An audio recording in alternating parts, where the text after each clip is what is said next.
नमस्कार दोस्तों। अपने कर्मों का फल तो सबको भुगतना ही पड़ता है।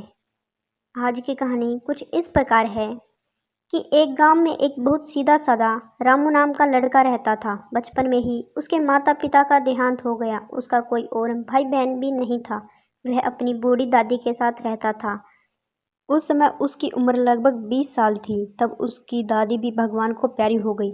अब वह इस दुनिया में अकेला था। उसी गांव में एक बनिया रहता था। वह बहुत चालाक था। वह रामू से मिला और धीरे धीरे उन दोनों में दोस्ती हो गई। रामू का अपना कोई और नहीं था, तो वह अपनी सारी बातें उस बनिए को बताने लगा। रामू के नाम काफी जमीन जायदाद थी, जो ऐसे ही थी जिस पर कोई कार्य नहीं किया जा रहा था। एक दिन उस बनिए ने रामू से कहा कि रामू, तेरे नाम इतनी जायदाद है, ऐसे ही खाली पड़ी है, इसको बेचकर तू वह पैसा मुझे दे दे। मैं उसे अपने व्यापार में लगा दूंगा। बदले में जो मुनाफा होगा उसका 30% हिस्सा उसे देगा। रामू ने अपने दोस्त बनिए के कहे अनुसार अपनी खाली पड़ी जमीन बेच दी और पैसे बनिए को दे दिए। रामू के पास एक गाय भी थी जिसका नाम उसने धेनु रखा था। एक दिन उस गाय को एक बिच्छू ने जोर से काट लिया और वह गाय जोर से उछलने लगी। रामू ने जब धेनु को उछलते देखा तो वह भागता हुआ उसके पास गया। जैसे ही रामू ने धेनु को हाथ लगाया, उसने उसे अपने सींगों से मारने लगी जोर जोर से। रामू धेनु द्वारा सींग मारे जाने की वजह से घायल हो गया। बहुत समय तक वह बिस्तर पर ही रहा। धीरे धीरे उसकी तबीयत और बिगड़ने लगी। जब उसने शहर जाकर दिखाया तो डॉक्टर ने उसे गंभीर बीमारी बता दी जिसका कोई इलाज नहीं था।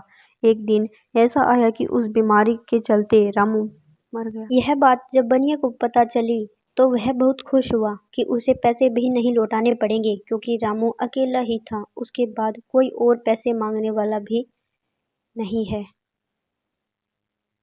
कुछ दिनों के बाद बनिया को बेटा होता है। उसकी खुशी का ठिकाना नहीं रहता। सारा मुनाफा पैसा उसके पास था ही, और अब उसकी धन दौलत को संभालने को उसका बेटा भी हो गया।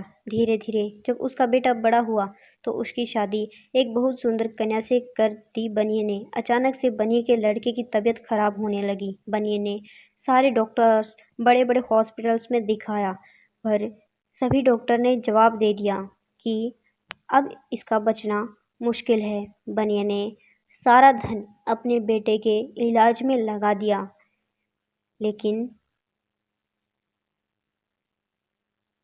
जब हॉस्पिटल से जवाब मिल चुका था तो एक पंडित आए। उन्होंने कहा कि एक हकीम है जो तुम्हारे बेटे को ठीक कर सकते हैं। वह तुम्हें एक पुड़िया देंगे, उसके बदले में वे एक आना तुमसे लेंगे। बनिया भागा भागा अपने बेटे को हकीम के पास लेकर गया और उस पुड़िया के बदले एक आना दिया, जिसे खाते ही बनिया का बेटा मर गया।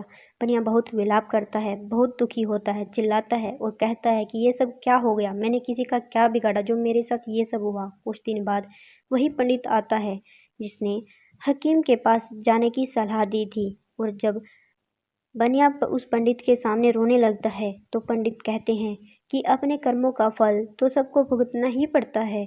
बनिया उस पंडित की बात सुनकर हैरान हो जाता है और पूछता है, मैंने ऐसे कौन से बुरे कर्म किए जो मेरे साथ इतना बुरा हुआ?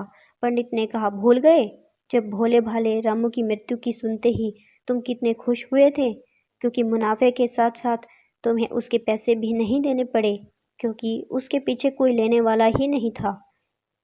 ये वही रामू था जो तुम्हारे बेटे के रूप में अपने पैसे लेने आया था, जो इसने पढ़ाई लिखाई, शादी और अब बीमारी में लगवा दिए।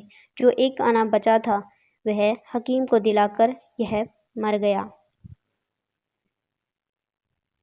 बनिए ने कहा, बुरे कर्म तो मेरे थे, पर इस नई दुल्हन ने किसी का क्या बिगाड़ा था जो मेरे बेटे की दुल्हन बनकर आए कुछ ही दिन हुए थे?